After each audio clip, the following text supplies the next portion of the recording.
Bonjour, aujourd'hui je vais vous parler d'entrée et de sortie. Alors une entrée, c'est en fait quelque chose qui va être saisi sur le clavier. Pour cela, on utilisera la fonction input. Une sortie, c'est quelque chose qui sera affiché dans la console Python. Pour cela, on utilisera la fonction print. Alors regardons avec et du Python. Alors voilà un petit programme où il y a deux instructions. Je déclare une variable x et input, écrivez un texte. Alors en fait, le input, ça va me renvoyer ce que j'ai saisi sur le clavier. Autrement dit, x sera une chaîne de caractères. Et la deuxième instruction, print x, ça va simplement m'afficher x sur la console Python. Alors je vais effacer ce qu'il y avait et je vais exécuter le programme ici avec le petit triangle vert. Remarquez ici l'indentation, j'ai deux instructions, elles sont alignées verticalement ici. Alors, exécutons. Ça, c'est l'exécution de la première instruction, le input. Le écrivez un texte, ici, vous l'avez.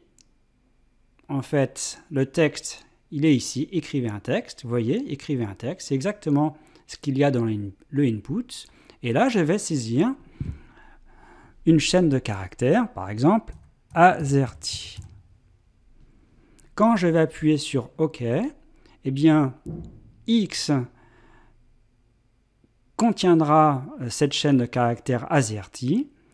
Et ensuite, c'est la deuxième instruction qui va être exécutée, donc ça sera le print x, et donc la valeur de x sera donc affichée dans la console Python. Vous voyez, c'est exactement ça, c'est affiché dans la console Python. Alors je vais donner un exemple un peu plus compliqué. Là, j'ai rajouté un int. Alors on se rappelle, le input, ça va me renvoyer une chaîne de caractères.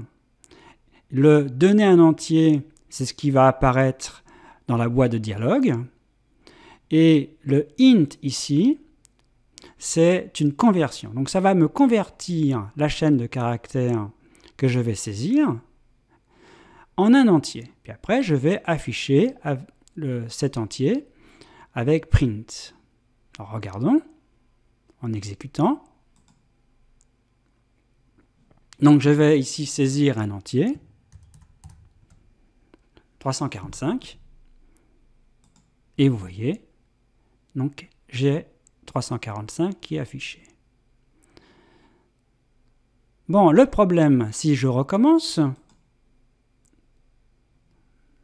si je prends, par exemple, je saisis AZ, on sait qu'en appuyant sur OK, le input va me renvoyer la chaîne de caractères AZ, et le int ici va convertir cette chaîne de caractères en entier. Mais on sait que ce n'est pas possible, donc il va y avoir une erreur.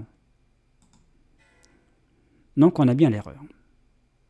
Donc ce qu'on voudrait, c'est éviter ou contrôler cette erreur. Ça veut dire que, en fait, le programme ne se plante pas.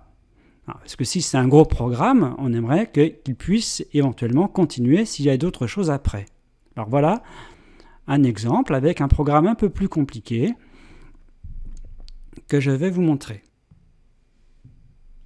Alors voici le programme un peu plus compliqué. En fait, vous avez try de points et ensuite except de points.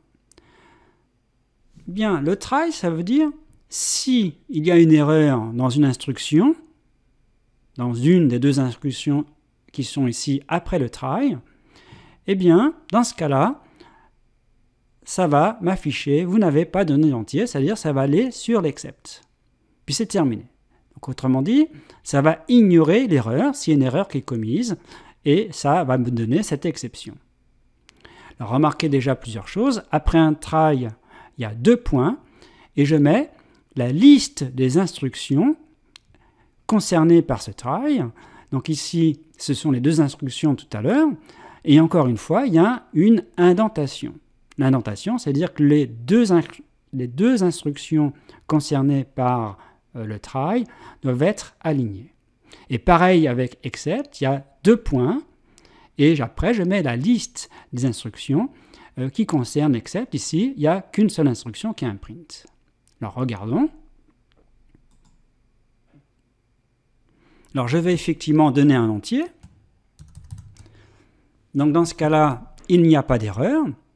Et s'il n'y a pas d'erreur, donc ici il n'y a pas d'erreur sur la ligne numéro 2, et donc ça va aller à la ligne numéro 3, et ça va donc m'afficher X, qui est donc 333. C'est bien ce qui se passe. Maintenant, je recommence. Je vais mettre AZ. Donc là, c'est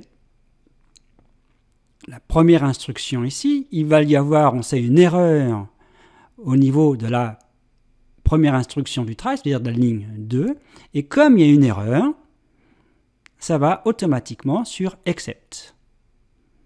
Donc le programme ne plante pas, et s'il y a d'autres instructions, eh bien ça continue, les autres instructions s'exécuteront. Regardons. Voilà. Donc, try except, ça permet de contrôler des erreurs et éventuellement pouvoir continuer le programme, l'exécuter, les autres instructions.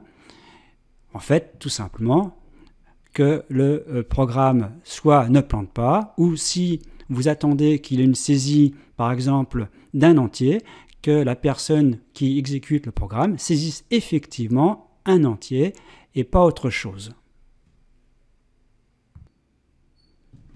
Alors je reviens sur l'indentation, parce que vous voyez, après le try, j'ai mis 2 instructions, et je les ai décalées par rapport au try. Et pareil avec l'except. Alors j'aurais pu décaler plus, comme ça, mais vous voyez tout de suite, et du Python me souligne en rouge le print, c'est-à-dire qu'il y a une erreur. D'ailleurs, vous voyez, il y a une aide contextuelle, syntaxe erreur.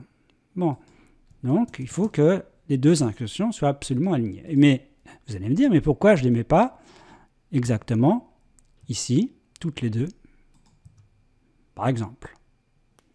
Pourquoi ne pas tout aligner? Alors, on peut voir ce que ça donne.